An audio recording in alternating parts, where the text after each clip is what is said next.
For the eternal heartbeat of our bloodline, I give all of my blood.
Huwag mong mamalitin ang mga tao sa Special Zone! Gusto lang kitang makita. 10 taon na rin ang lumipas. Pwede ka rin maging bahagi ng karagatan. Ikaw, Jiro, at ang inang dagat ay magiging isa.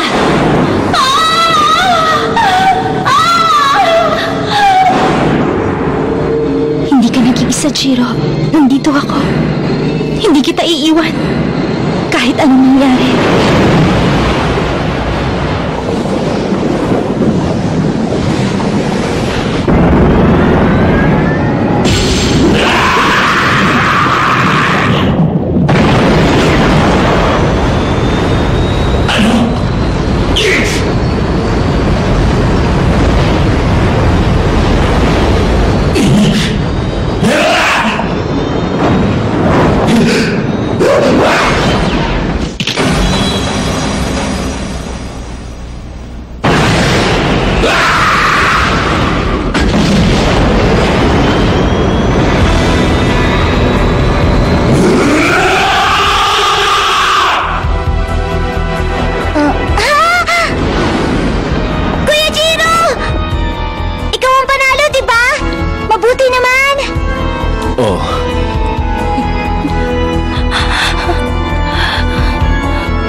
Maraming salamat. Walang anuman. Labanan mo sila. Talunin mo sila lahat, Jiro.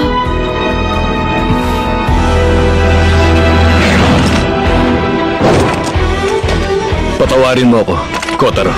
Ito lang ang alam na paraan ni Kuya para masiguro niyang kaligtasan mo. Patawarin mo ako. Kuya! Kapag hindi ka pa rin kumilos, magagalit na ako!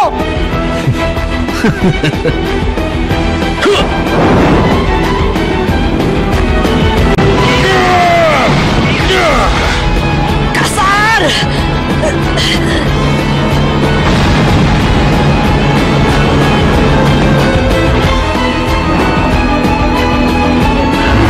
Jiro!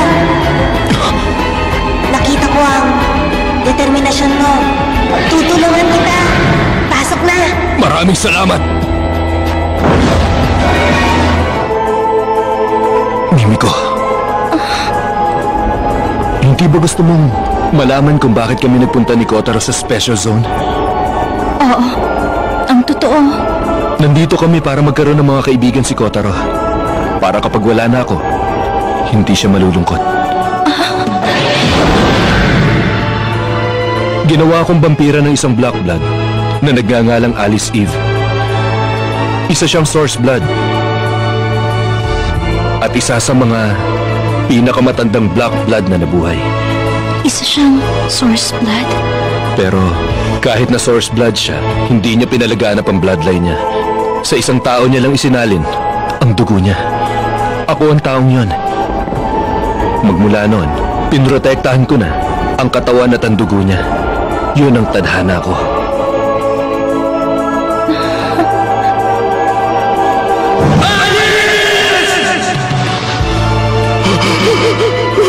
Namatay Pinatay siya sa Hong Kong noon. At isinilang uli siya bilang isang sanggol.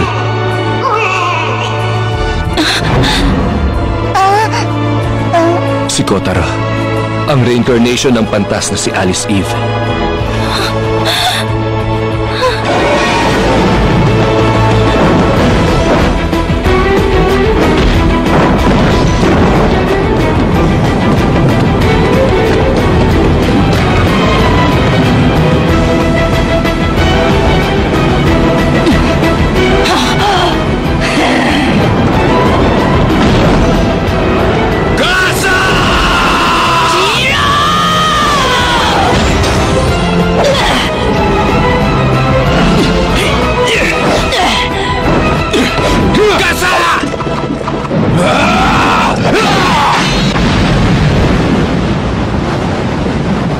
Pangalan mo, magpakilala ka! Anak ako ng pantas na si Eve. Ako si Jiro Mochizuki! Ganun ba? Humanda ka! Labanan mo ako! Si Kotaro, alam ba niya ang totoo? Walang kapangyarihan ng sanggol na si Kotaro. Lahat ng kapangyarihan niya at lahat ng alaala niya ay nawala. Sa oras na dumating sa tamang edad ang reincarnation ng pantas na si Alice Eve, ibabalik ko na sa kanya ang dugo niya. Ito ang dahilan kung bakit tinawag ang bloodline namin na bloodline na walang kamatayan. Imposible. Kung ganun, ibig sabihin balang araw. Tungkulin ko na ibigay sa kanya ang buhay ko. Yun ang tadhana. Hindi. Hindi pwede. Ang lalaking yun! Nandito na naman siya para makialam sa misyon natin! Huwag mong sabihin may ginawa ka na namang wala sa plano natin, Kuya Zaza! Hindi ko inaasahan ganito ang mangyayari. Sa paligay ko, tama nga ang sinabi ni Ate Cassandra. Minsan hindi ka talaga nag-iisip, Kuya! Nag-aaway kayo? Ikaw! Buksan!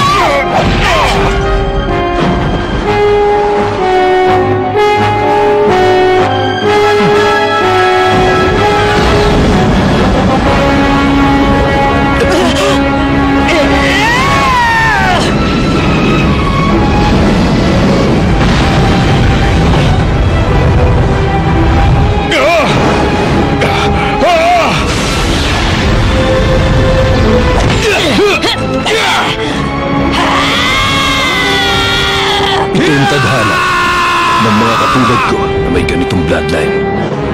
Parang kwento ng isang bayani at hindi ng isang vampira.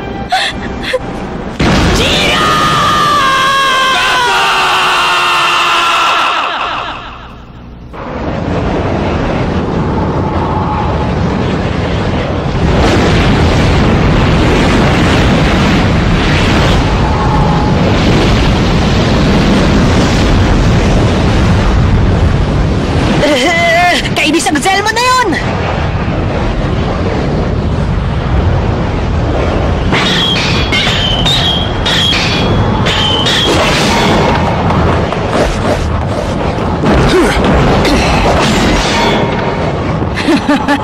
Nag-enjoy ka ba, Jiro?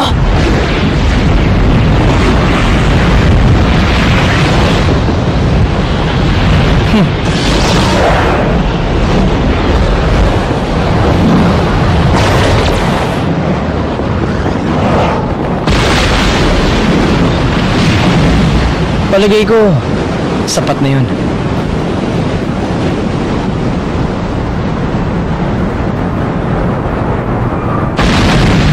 Siguro hahayaan ko nalang makatakas sa mga dagang yun.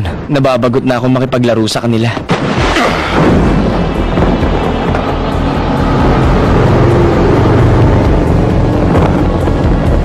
Ang Zelma na yun,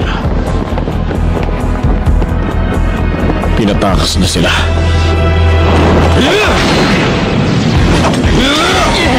Mukhang matatalo sa laban si Ate Casa! Yun ay dahil sa wala na siyang lakas. Ano? 3 buwan na rin mula nang huli uminom siya ng dugo. Delikadong lagay niya! Ha!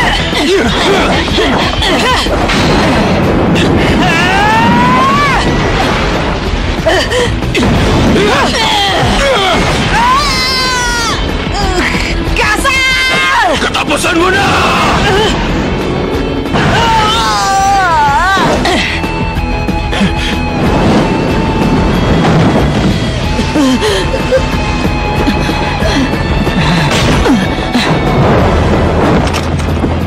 Hanggang dito na lang. Sumuko ka na, Cassandra. Ang salitang sumuko ay wala sa bokabularyo ng katulad kong Kowloon Child. Pag sumuko kami, yun na rin ang magiging dahilan ng katapusan ng bloodline namin. Kaya naman, lalabanan kita hanggang sa huli. Ito ang tadhana ng mga Kowloon Child. Kung ganun, tatapusin kita sa pamamagitan nitong espada ko! Tingnan natin kung kaya mo! Magsimula na tayo!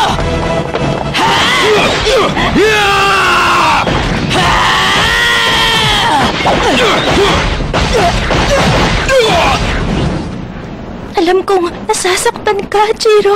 Kuya Jiro! Ikaw nga ang pinakamagaling sa paghawak ng espada. Tapos na. Sumuko ka na lang, Kasa.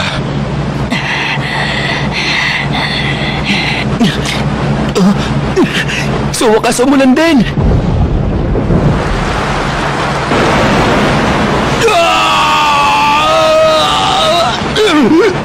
Nasiyahan ako sa duelo natin. Malapit na! Malapit na tayo makalabas ng barrier! Tama na muna to sa ngayon. Pero pangako, magkikita ulit tayo, Jiro. Kasa!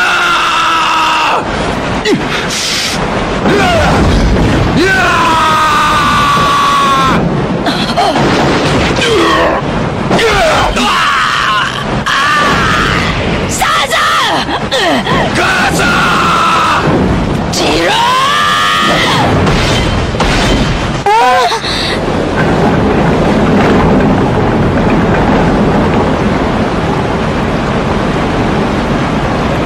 Mula ngayon, huwag na huwag mo nang tatangkaing lumapit sa kapatid ko.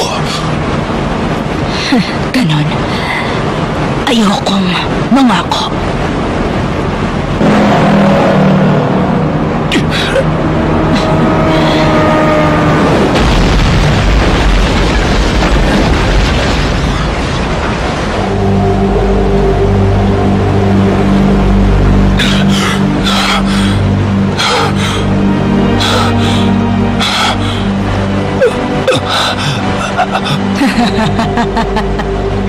Nasiyahan ako, Jiro.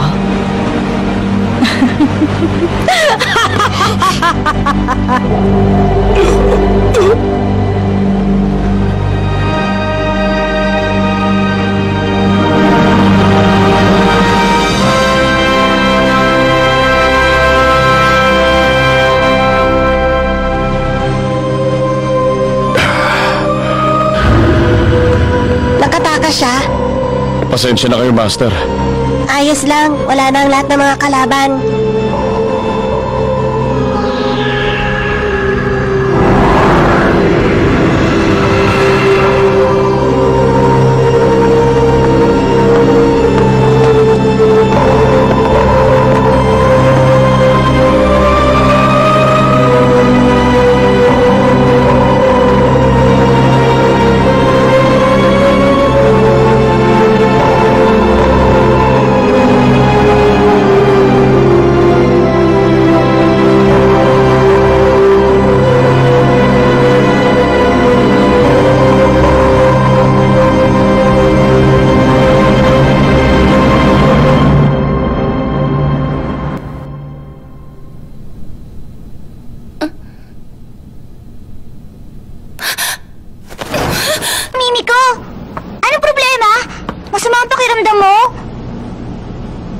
pala.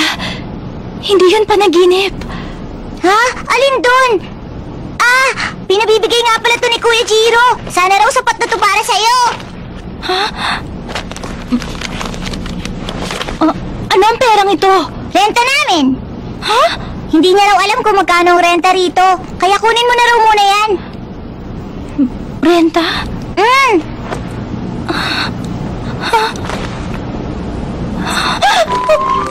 Baka matagalan bago ka kami makahanap ng lugar. Kaya kung okay lang sa'yo, sa'yo muna kami makikitira, Mimiko. Nakakahiya raw sa'yo kaya nagbigay na siya ng paunang bayad. Sandali! Uy, Mimiko! Anong problema?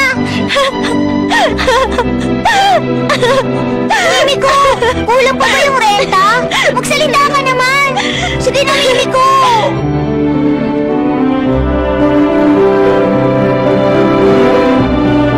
Kumusta? Kaibigan ko, maraming salamat sa tulong mo. Shogo! Sandali! 10 taon din tayong di nagkita. Ang lupit naman ng pagbati mo. Nasabi na sa akin ni Rinsuke ang lahat. Jiro, ang lupit mo. Sabihin mo sa akin, Shogo, totoo bang ikaw ang nagpasabog ng apartment ni Mimiko? At hindi si August? Totoo ba ang nalaman kong yun kay Rinsuke? Totoo yun. Ba't mo ginawa yun? Anong iniisip mo? Ang totoo, binabala ko kasing maging magpartner kay ni Mimiko. Nasisiraan ka na ba? Gusto ko kasing manatili ka sa special zone kahit anong mangyari. May isang building na ginagamit naming bodega. Medyo luma na yun. Pero malaki na yun kung kayong 3 lang naman ang titira. Sa simula pa lang ito ng balak mo, di ba? Oo, tama ka. Ano ang dahilan ng lahat ng ito? Anong nasa 11th yard? Mga abo. Pero imposible yan. Totoo yan, Jiro. Dinala pa ang mga abong yan mula sa Hong Kong. Isang libingan, ang special zone. Nasa 11th yard, ang abo ng hari ng Kowloon. Balak kunin na ng kasa ang abo niya. Pagkatapos, bubuhayin nila siya. Kapag nangyari yun, gusto kong nandito ang vampirang tumalo sa hari ng Kowloon noon. Pero, hindi ko magagawa yun. Isang milagro lang ang nangyari noon. Pero, nagawa mo yun noon. Kung ganun, anong dahilan kung bakit gusto kong paalisin ni na Master Ryu? Ayaw nilang dalhin ang mabigat na responsibilidad na ito. Jiro, kung titira ka rito sa special zone, gusto kong magtrabaho ka sa akin. Gusto mong bantayan ko ang libingan ng hari nila? Hindi. Gusto kong bantayan mo si Mimiko Katsuragi. Shogo, anong plano mo? Para sa isang tao, mahaba na ang 10 taon. Hindi ko na kayang gampanan ang tungkulin ko bilang partner mo. Protektahan mo siya habang pinoprotektahan mo ang pantas. Pakiusap. Shogo.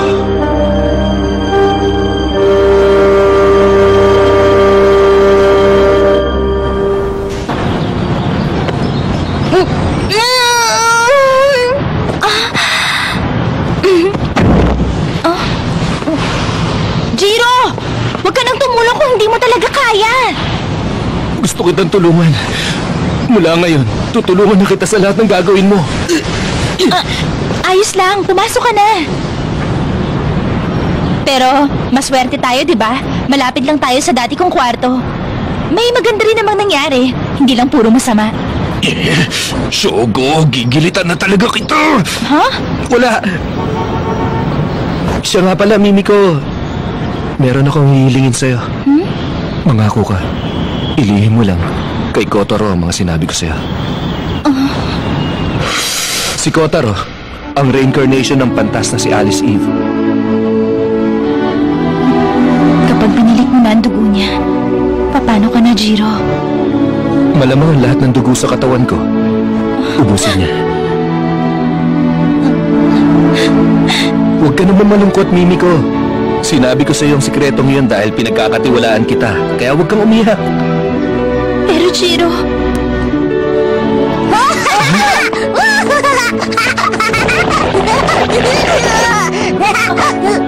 Tingnan niyo itong nakita ko! Saan mo nakita ang teddy bear na yan? Sa isang karton! Mimiko, pwede bang akin na lang to? Hindi ko to sisirain! Pag-aari ng kumpanya lahat ng gamit dito. Oh!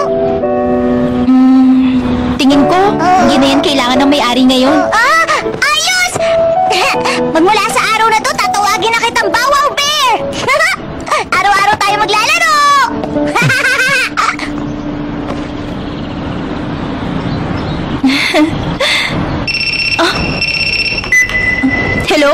Tsuragi to? Opo. Opo. Sige po. Papunta na po ako. Jiro! Kotaro! May gagawin tayo! Pero mataas pang araw! Ang saklap naman nito! Huwag ka na magreklamo! Mula ngayon, ikaw na ang tapat na bodyguard ko! Okay, boss! Tayo na! Magtrabaho na tayo! Okay! Ito ang unang araw mo sa trabaho! Dapat masigla ka! Sige, susubukan ko.